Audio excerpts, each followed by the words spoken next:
हमारे भारतवर्ष में सभी प्रकार के त्योहारों को बड़े ही धूमधाम से मनाया जाता है। ऐसा ही एक त्योहार है नाग पंचमी।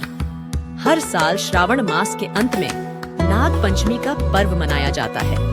हिंदू पंचांग के अनुसार ये पर्व सावन मास की पंचमी तिथि के दिन मनाया जाता है।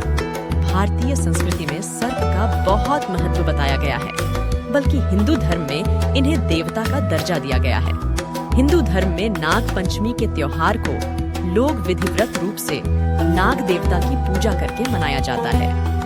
यह बात हमारे पुराणों में भी वर्णित है कि नाग ही इस धरती लोक के असली निवासी हैं। नाग पंचमी के दिन सांपों को पीने के लिए दूध दिया जाता है। माना जाता है कि इनकी आराधना करने से घर में सुख और समृद्धि की बढ़ोतरी होती है। क्या सिर्फ नाग पंचमी मनाने के पीछे यही कारण है? तो अब सवाल ये उठता है कि आखिर नाग पंचमी मानने के पीछे असल वजह क्या है? तो नाग पंचमी का वास्तविक संबंध महाभारत काल से जुड़ा हुआ माना जाता है। वैदिक दर्शन में 12 नाग मौजूद हैं, जिनमें अनंत, वासुकी, शेष, पद्यम, कंबला, करकोटक, अश्वतर, धृतराष्ट्र, शंखपाल, कालिया, तक्षक और पिंगला शामिल हैं। परीक्षित नाम के राजा को तक्षक नामक सांप ने काट लिया और उनकी मृत्यु हो गई। उनके पुत्र जन्मेजय ने अपने पिता की मृत्यु का बदला लेने के लिए दुनिया के सभी सांपों को मारना शुरू कर दिया और इसके लिए उन्होंने महायज्ञ शुरू किया, जिसमें उन्होंने सिद्ध ऋषियों, भिक्षुओं और पंडितों को आमंत्रित किया। यज्ञ के हवन कुंड में इतनी शक्तिशाली अग्नि प्रज्वलित की जाती है कि तक्षक को छोड़कर सभी सांप वहीं भस्म हो जाते हैं। लेकिन इंद्र के स्वर्ग में शरण लेने वाले तक्ष भी धीरे धीरे बढ़ते प्रभाव के कारण राजा इंद्र के साथ अग्नि भस्म करने वाले सांप के पास पहुंच जाते हैं। यज्ञ ये देखकर हर कोई हैरान रह गया। मनसा देवी के पुत्र आस्तिक द्वारा तुरंत ही जन्मेजय से क्षमा मांगने पर उन्होंने यज्ञ स्थगित कर दिया। यज्ञ में शामिल सभी नागों को पुनर्जीवित कर दिया गया है। इस दिन नाग देवता की पूजा के लिए दूध, मिठाई, फूल और लावा यानी भुना हुआ धान चढ़ाया जाता है। क्योंकि सांप को सामने रखकर पूजा करना आमतौर पर डरावना और जोखिम भरा होता है, इसलिए आज सांप देवता की पूजा मूर्ति, लकड़ी या चित्र पर की जाती है।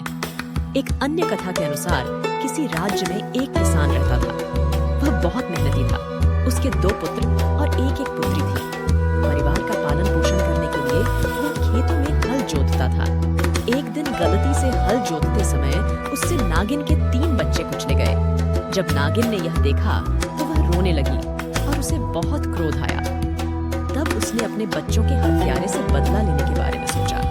उसके बाद रात के समय वो नागिन किसान से बदला लेने के लिए उसके घर पहुंची और वहां जाकर उसने किसान, उसके दोनों पुत्रों और उसकी पत्नी को डस लिया।